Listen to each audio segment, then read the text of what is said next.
دعوتی و اصلاحی اور روحانی علاج سے متعلق قرآن و سنت کی روشنی میں مزید ویڈیوز دیکھنے کے لیے ہمارے یوٹیوب چینل عارف محمود سلفی آفیشیل کو سبسکرائب کیجیے۔ نحمدہ ونصلی علی رسولہ الکریم، اما بعد، اعوذ باللہ من الشیطان الرجیم، من حمزہ ونفخہ ونفثہ۔ گھر میں لڑائی جھگڑے بہت زیادہ ہیں، میاں بیوی کے درمیان ہر وقت جھگڑا رہتا ہے۔ قرآن و سنت کی روشنی میں اس مسئلے کا کوئی حل بتائیے کہ تاکہ اس پریشانی اور تکلیف دہ زندگی سے بچا جا سکے اور اسے نجات ملے۔ گھر میں جو لڑائی اور جھگڑا میاں اور بیوی کے درمیان جو جھگڑے ہوتے ہیں، عام طور پر وہ اس وجہ سے ہوتے ہیں کہ دونوں زوجین جو ہیں وہ آپس میں ایک دوسرے کے حقوق کا خیال نہیں رکھتے۔ نہ بیوی خاوند کے حق کا خیال رکھتی ہے اور نہ ہی خاوند بیوی کے حق کا خیال رکھتی ہے۔ بیویوں کے ذہن میں یہ بات ہوتی ہے کہ ساری زندگی خاوند جو ہے وہ ہماری مان کے چلتا رہے، جس طرح ہم کہیں اسی طرح خاوند چلے، اس کا بیٹھنا اٹھنا کھانا پینا، اس کے معاملات سارے جس طرح ہم ڈکٹیٹ کریں اسی طریقے سے خاوند جو ہے وہ اس پر عمل کرتے ہوئے زندگی بسر کرے، ہماری مرضی کے بغیر کچھ نہ کرے۔ خاوندوں کی یہ سوچ ہوتی ہے کہ وہ بیوی ہے، اب جائز ناجائز جس طرح کی باتیں میں اسے کہوں وہ مانے۔ اور سب سے بڑی بات کہ خاوند جو ہیں بعض اوقات لڑائی جب بنتی ہے تو اس کے پیچھے جو وجہ کار فرما ہوتی ہے کہ خاوند اپنی ڈیمانڈز جو ہے وہ پوری بتاتا ہے کہ یہ ڈیمانڈ میری پوری کرے، لیکن اپنی بیوی کی جو بنیادی ضروریات ہیں ان کا خیال نہیں رکھتا۔ بیویاں جو ہیں وہ گھر کے کام بھی کرتی ہیں اور اس کے ساتھ ساتھ گھر کے اخراجات چلانے کے لیے کام بھی کرتی ہیں۔ کوئی کسی طرح کا کام گھر بیٹھ کے کر رہی ہے، کوئی چیزیں بیچ کر کر رہی ہے، کوئی کیسے کر رہی ہے، کوئی کیسے کر رہی ہے۔ خاوند جو ہے وہ بعض اوقات مالی حیثیت ہونے کے باوجود اپنی بیوی کی، اپنے بچوں کی، اپنے گھر کی جو بنیادی ضروریات ہیں وہ پوری نہیں کرتا۔ اب وہاں ایسے ماحول کے اندر لڑائی جھگڑا ہی ہوگا اور محبت تو نہیں آ سکتی۔ بیوی کا یہ حق ہے اور خاوند کا اللہ سبحانہ ہوا تعالیٰ نے یہ فرض رکھا ہے کہ گھر کی چار دیواری کے اندر خاوند بیوی کی، اپنے بچوں کی تمام جائز ضروریات کو پورا کرے۔ بیویوں کا کام نہیں ہے کہ گلی محلے پھر کے چیزیں بیچ کے اپنے رشتہ داروں کے اندر چیزوں کو فروخت کر کے اس آمدن کے ساتھ بچے پالتی پھریں۔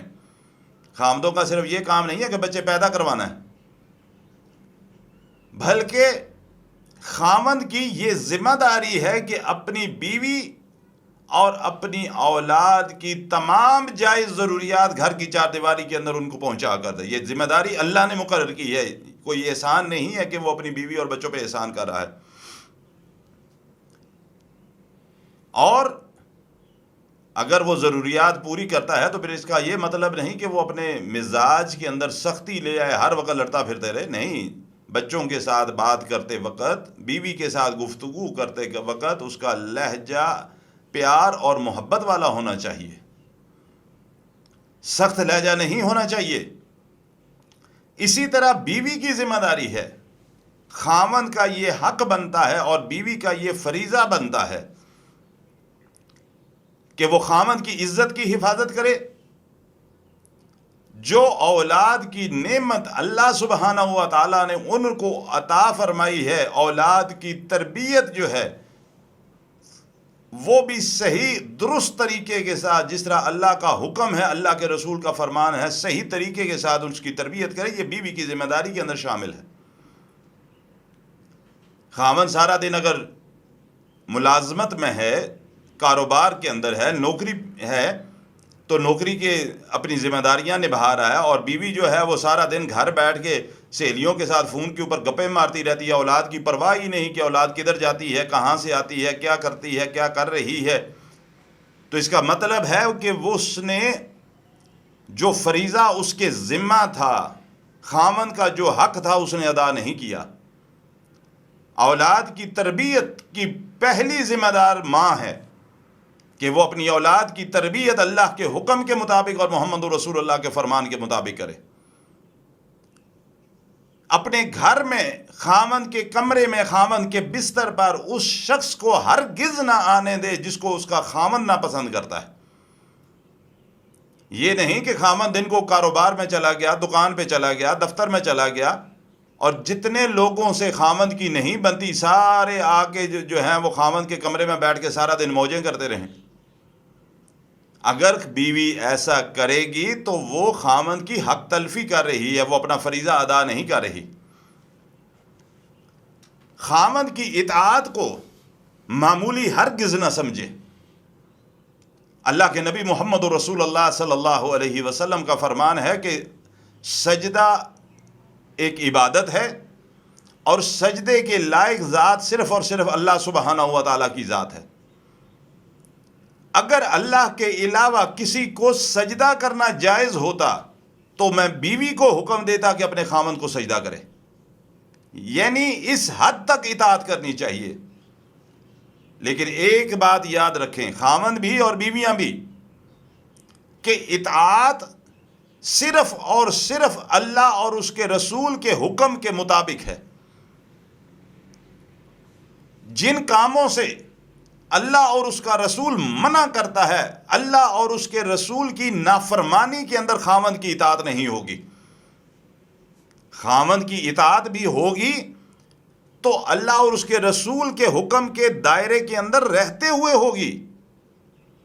اللہ اور اس کے رسول کے حکم کی نافرمانی میں خاوند کی اطاعت نہیں ہوگی. اگر خاوند آپ کو اللہ اور اس کے رسول کے حکم کی نافرمانی کا حکم دیتا ہے، پھر آپ خاوند کی اطاعت نہیں کریں گی، پھر اللہ سبحانہ و تعالیٰ کی اطاعت کریں گی.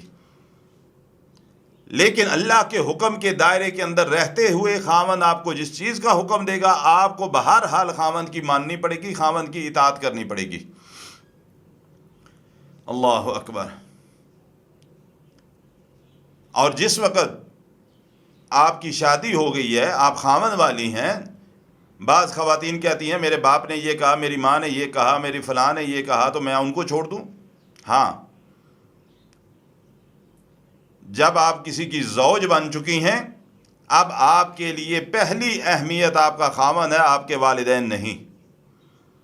آپ کی شادی سے پہلے آپ کے والدین آپ کے لیے پہلا حکم تھا.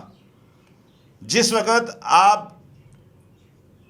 رشتہ ازواج سے منسلک ہو گئی، آپ شادی ہو گئی ہے آپ کی، اب خاوند آپ کے لیے پہلا حکم ہونا چاہیے. پہلی پیورٹی جو ہے وہ آپ کا خاوند ہے. سب سے پہلے آپ خاوند کی بات مانیں گی، اس کے بعد والدین کی بات آتی ہے. تو لہذا کوشش اس بات کی کریں کہ میاں اور بیوی دونوں ایک دوسرے کے حقوق کو سمجھیں، اور جس کا جو حق ہے اس کو ادا کرنے کی کوشش کریں. اور میاں اور بیوی دونوں ایک بات کو اچھی طرح یاد رکھیں، اگر خاوند بیوی کے حق تلفی کرتا ہے، اس کے ساتھ ظلم کرتا ہے، زیادتی برتتا ہے، اس کا جو حق اللہ نے مقرر کر رکھا ہے دنیا کی زندگی میں اس کے ساتھ اس کے خلاف پیش آتا ہے، وہ ادا نہیں کرتا. اور اسی طرح اگر بیوی اپنے خاوند کے حقوق پورے اس طرح نہیں کرتی جس طرح اللہ اور اس کے رسول صلی اللہ علیہ وسلم کا حکم ہے، اس کے حقوق کی حق تلفی کرتی ہے، تو ایک بات کو اچھی طرح یاد رکھ لیں، کل قیامت کے دن دونوں کو اللہ کے سامنے جواب دہ ہونا ہوگا. اور یہ حقوق العباد کی تلفی ہے، یہ حق اللہ نہیں معاف کرتا. قیامت کے دن جب تک بیوی اپنا حق جو خاوند نے غصب کیا ہوگا، جو خاوند نے اس کے ساتھ ظلم زیادتی برتی ہوگی، جب تک معاف نہیں کرتی، قیامت کے دن اس کے خاوند کو اللہ معاف نہیں کرے گا. اسی طرح بیوی نے اگر خاوند سے زیادتیاں کی ہوئی ہیں دنیا کی زندگی میں، کل قیامت کے دن اللہ کے سامنے جب تک خاوند اپنی بیوی کو معاف نہیں کرتا اللہ نہیں معاف فرمائے گا. یہ بات یاد رکھیں، یہ حقوق العباد کا معاملہ ہے، حقوق اللہ کا معاملہ نہیں.